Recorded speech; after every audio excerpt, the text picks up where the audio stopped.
Hey YouTube, welcome back. It's about a week later and we're starting to get some parts in. We got the supercharger coupling, the upgraded supercharger coupling, as well as a service kit for the supercharger. So we're going to change out the oil in the back, the gears.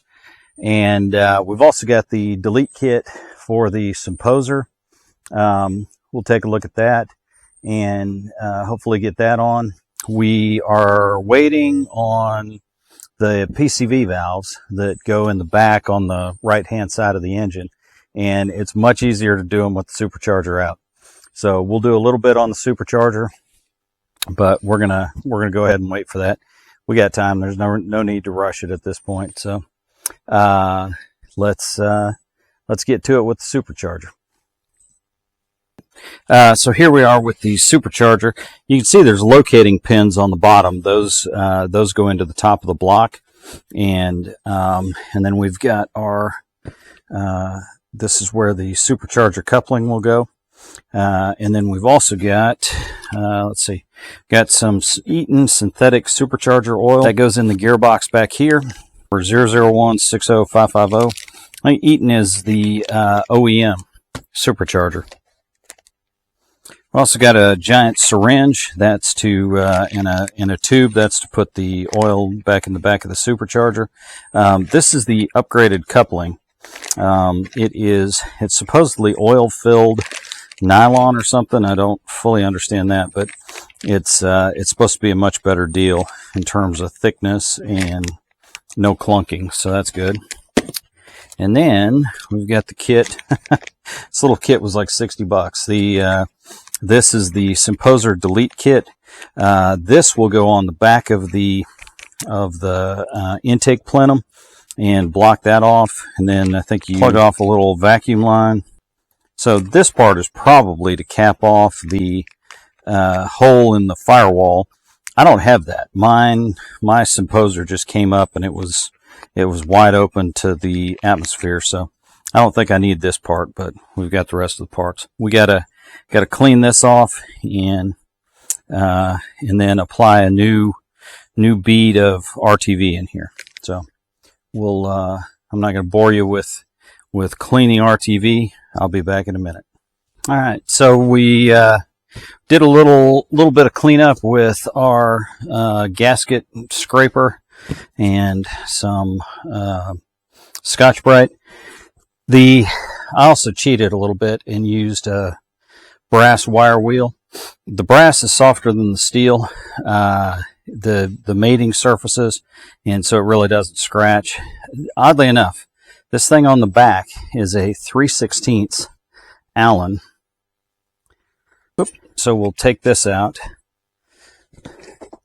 set it where we will forget where we put it. Got a catch pan here. So the mosquitoes have found us again. Hard to see, but not a ton of oil. The new oil is awfully clear. So probably what I'm going to do is I'm going to swap this around, get it to where I can hold it up and let it drain for a while, and maybe tomorrow before we get back on this. Hey YouTube, so we're back. It's been a couple of days. Tip this thing up on end and let it drain. It's a little hard to tell exactly how much I got out. I think it was somewhere in the neighborhood of 3.5 to 4 ounces. It calls for 5.1, but according to Quality Superchargers, who I got my stuff from, you're always gonna lose a little bit. So we've got our Eaton synthetic supercharger oil. We've also got a syringe to put it in, and like I say, they recommend 5.1 ounces. There's 8 ounces in that bottle, so this is only 2 ounces at a shot. It'll obviously take a couple shots to get there from here.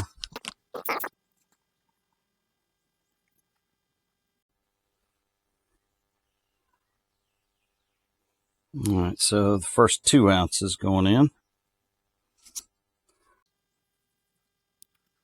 is fairly thin stuff.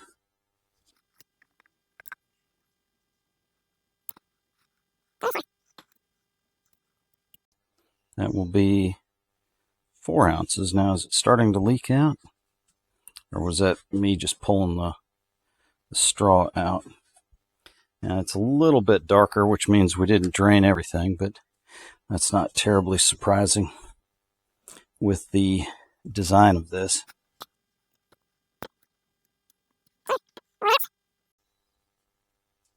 Okay, for sure it's leaking out now. We didn't get everything in there. I got 3/4 of an ounce, and I should have had thread locker on here already. So I'm going to go ahead and tip this up on its nose. I may stick a little bit more in. Now, if you were filling this in the car, it might be a little more difficult, but do about 3/4 of an ounce. While we've got it tipped up, we'll sort of clean some stuff up here. Now, the plug on this thing, in a world where pretty much everything is metric, this is a 3/16. It's between a 4 and a 5 millimeter.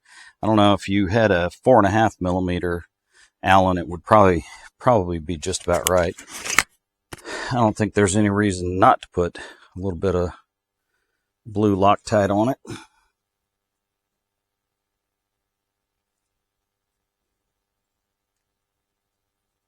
This isn't something that you're going to be taking on and off every 5,000 miles or anything. At least I hope I'm not taking this off ever again, actually.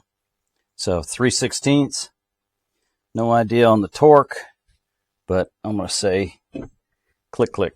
So we've got our supercharger here, and according to the instruction manual, or the workshop manual, I'll put a better picture of this over the video, but it's got, they've changed the design a little bit, and there's still 2 locating pins. One went with the snout, though.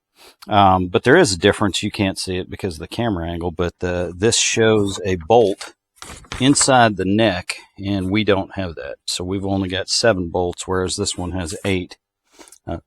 So I'm going to still follow that tightening procedure, but I'll just start with 2. New thing of gray gasket material.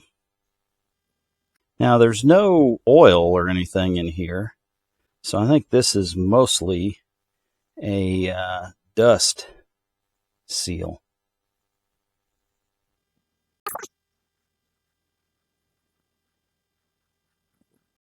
And like I say, I think this is, this is to seal the intake so the mass airflow sensor doesn't freak out, but there's no oil in here or anything. It's not like you need a full-blown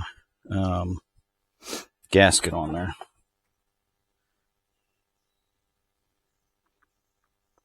Put the isolator on. New oil-filled, it says oil-filled nylon, but I don't know exactly what that means. Line this up.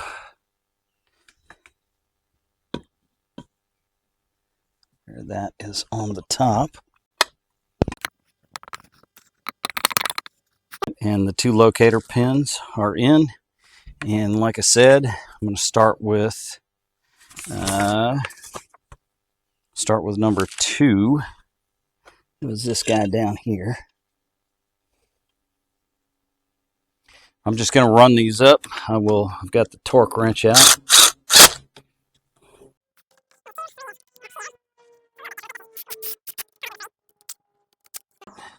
So now that is on there, much better, much better.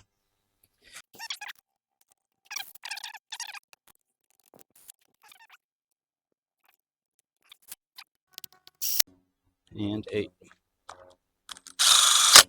All right, so those are in. Let's get our torque wrench set up.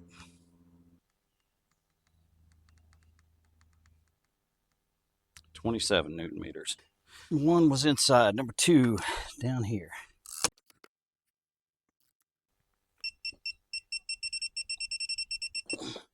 27's more than I thought.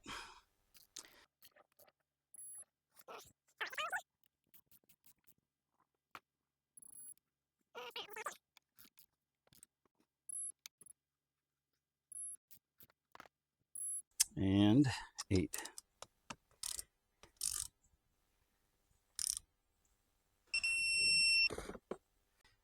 Hopefully this shows up on camera. Tiny bead of RTV on the inside. That's going to have a good week or so to set up, so I'm not too worried about cleaning it off. That should be fine. There's also a tiny bit of squeeze out around the edge, so we're going to call that good. Got our snout back on, and as you can see, there is absolutely no play. Used to be, 15-20 degrees of play with the old spring coupler in there, but with this new coupler, absolutely no play. I think that'll be a better sounding supercharger. We've got the snout back together, and the thing that you want to check is to make sure that there isn't any sticking. And so you can see how this hits the little Allen screw here. I didn't mess with that when I pulled it out. If you go all the way, there's some sticking. So I've got it flipped all the way upside down, and to move it, there's a little bit of sticking. So this, you want to make sure that it's sealing as best it can, but there's no sticking. And so I think we're probably good with that. I think this is a bypass valve for the supercharger. So I think that'll do it for me. My time's up. I thank you for yours. See you on the next one, YouTube. Some parts are starting to roll in. We got the new snout coupling for the supercharger, as well as the delete kit for the symposer, or whatever the hell it's called.